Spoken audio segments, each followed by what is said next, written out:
அஸ்ஸலாமு அலைக்கும் வரஹ்மத்துல்லாஹி வபரகாத்துஹு. அன்பான சகோதர சகோதரிகளே, தற்போது கிடைத்திருக்கக்கூடிய தகவலின் அடிப்படையில் அந்த சகோதரருடைய சில தகவல்களை பற்றி எனக்கு ரஃபீக் சகோதரர் எனக்கு அனுப்பியிருந்தார் வாய்ஸ் உண்டு.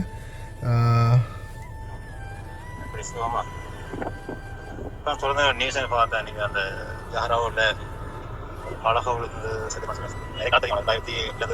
அதுதான் ஒரே பில்லியன் ஆயிருந்தான். அவனும் அந்த ஒரு லொண்டில் வச்சு காதம் மிஸ் ஆகுது. இப்போ தான் காணொலியில் மாற்றினாங்க. சூழ் மிஸ் ஆகும். மற்றவங்க வேலை செய்யறேன், பின்னாடி தான் வேலை செய்யலாம். காலையில் ஒரு 7-8 மணிக்கு தான் பக்கத்து அவன் மற்றவங்க பக்கத்தில் பில்டிங் கடை உடைச்சிட்டு கிட்டத்தட்ட 10-12 மாடி அடிச்சிட்டான். அடிச்சிட்டு மேலே அவன் வண்டியை பக்கத்தில் நிப்பாடிச்சான். பிறகு அப்போ தலைப்பு வரவையும் போயிருச்சா இருந்தது. அப்போ மேலே வேலை செஞ்சவங்க தவறுதல பல தலையில் விழுந்து அந்த ஸ்பிட்டை சரி. நான் வேலை செய்யறது 2வது பில்டிங் பின்னுக்கு தான். நான் பார்க்கல, போகல, எனக்கு வேலை வந்துட்டு. அப்போது இதான் நடந்த கேஸ். அவன் ஹாதம் மிஷாலில் காப்பேண்டர் வேலை செய்யல. அவன் டிரைவர் தான். அவன் மத்தாமில் காவம் அடித்து தான் வேலை செய்கிறான். அவன் வண்டிக்கு இறங்கி தலைப்பு வரை கூப்பிடி தான் போயிருச்சாங்க. அப்போ அந்த டைமில் சரி விழுந்து அடுத்தது எம்பசி நம்ம காலையில் ஒரு சிங்கம் அப்படி அவனுக்கு நல்லா தெரிஞ்சு. அவனுக்கு மிச்சா குடிச்சான். அவன் வந்து 15-20 வருஷத்துக்கு மேலே வச்சான். அவன் சொன்னான் அவனுக்கு நல்லா தெரியும். அவன் சொன்னா நாளைக்கு பொடி தான் 20,000 டினார் கொடுத்துக்கலாம். கொடுத்து அவனுக்கு ஃபைன் பண்ணி அந்த கொடுத்துக்கலாம். அந்த நஷ்டம் கொடுத்தாண்டு நாளைக்கு பொடி போதான் சொன்னான்.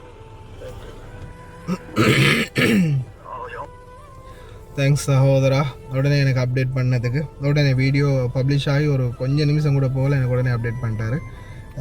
மிச்சம் தேங்க்ஸ். இப்போ இதில் வந்து பார்த்திங்கன்னா புதுசாக கட்டிடம் ஒன்று கட்டுப்பாட்டுக்கிட்டு இருக்குது. அதுக்கு பக்கத்தில் தான் இவங்களோட மத்தாமும். அப்போ இவர் வண்டியை நிப்பாட்டிட்டு இவருக்கு தலைபோண்டு வந்திருக்குது, ஆர்டர் வந்திருக்குது போல். மத்தாமில் தான் வேலை செய்கிறாராம். மக்காமா தான். நான் அந்த வீடியோவில் வந்து நான் இவரண்டு சுட்டி காட்டல. நான் சும்மா ஒரு பொதுவாக ஒரு அவேர்னஸுக்கு சொன்னது தானே அது.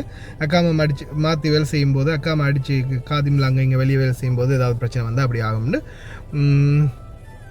அப்போ என்ன செஞ்சிருக்கா, இறங்கி போகிறதுக்கு இவர் ரெடியாகி வெளியே போகும்போது தான் மேலேருந்து பலகை விழுந்து. அண்டர் கன்ஸ்ட்ரக்ஷனில் இருந்த பில்டிங்க்கு பக்கத்தில் வண்டி நின்றுருக்கு. அதே மாதிரி அவர் நடந்து போகும்போது தான் அப்படியே இருக்குது. ஒருவேளை சேஃப்டி ஜோன்லையும் தாண்டி அந்த பலகை வந்து விழுந்துச்சோ தெரியலை. அவருடைய நேரம் சொல்ல முடியாது இல்லையா, ஒவ்வொருத்தருடைய நசீப் எப்படி இருக்குன்னு. பலகை வந்து விழுந்ததால் தான் உயிரிழந்திருக்கிறாரு. இப்போதைய தகவலின்படி இந்த சகோதரர் சொன்ன மாதிரி அது வந்து மாறலாம். எவ்வளோன்றது சும்மா சிலர் வந்து சும்மா வாயில் வார்த்தையை அடிச்சுடுவாங்களே. இவர் இல்லை, நான் சொல்கிறது இவர்கிட்ட சொன்னவர் 20,000 தினார்னு சொல்லியிருக்காங்க. அப்படி பார்க்க போனால் கிட்டத்தட்ட 2 கோடி நஷ்டேடு தலையில் பலகை விழுந்ததுக்கு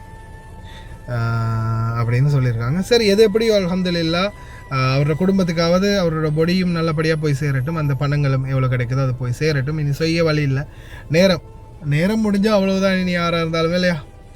அதே போல் நாங்களும் அவருடைய மரணத்துக்கு ஆழ்ந்த இரங்கல்களை தெரிவித்துக்கொள்கிறோம். அதே மாதிரி கன்ஸ்ட்ரக்ஷன்ஸ் முக்கியமாக அதுதான். சில விஷயங்களில் நம்ம மிச்சம் கவனமாக இருக்கணும். இப்போ உங்களுக்கே தெரியும், நான் அதிகமாக காற்று அடிக்கும் போது சில நேரங்களில் இந்த தகடுகள் கலண்டு பறந்து வரலாம். வேறு ஏதாவது ஒன்று சரி பறந்து வரலாம். அதே போல் இந்த கட்டிடங்கள் பக்கம், புதிதாக அண்டர் கன்ஸ்ட்ரக்ஷன் நடக்கக்கூடிய கட்டிடங்கள் பக்கம் நாம் புழக்கத்தில் இருக்கும்போது ரொம்ப கவனமாக இருக்கணும். ஏன்னா சில நேரங்களில் கட்டிடங்களில் இருந்து கூட பலகைகளோ இல்லை வேறு ஏதாவதோ வந்து விழுகிறதுக்கும் வாய்ப்பு இருக்குது. அதனால் இந்த மாதிரி விடயங்களில் தயவு செய்து ரொம்ப கவனமாக இருங்க. அண்டர் கன்ஸ்ட்ரக்ஷன் ஏரியாக்களில் நீங்கள் வந்து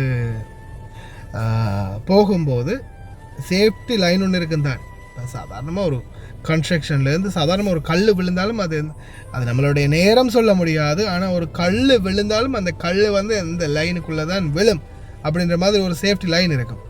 அந்த சேஃப்டி லைனை தாண்டாதீங்க. எல்லாத்துலேயுமே நம்ம லிமிட்டோடு இருந்தோம்னா லிமிட்டை தாண்டிட்டோம்னா அது நம்மளுக்கு ஆபத்திலேயே தான் முடியும். அதனால் அன்பார்ந்த உறவுகளே, தயவு செய்து ரொம்ப கவனம். எல்லாம் வல்ல இறைவன் அனைவரையும் பாதுகாக்கட்டும்.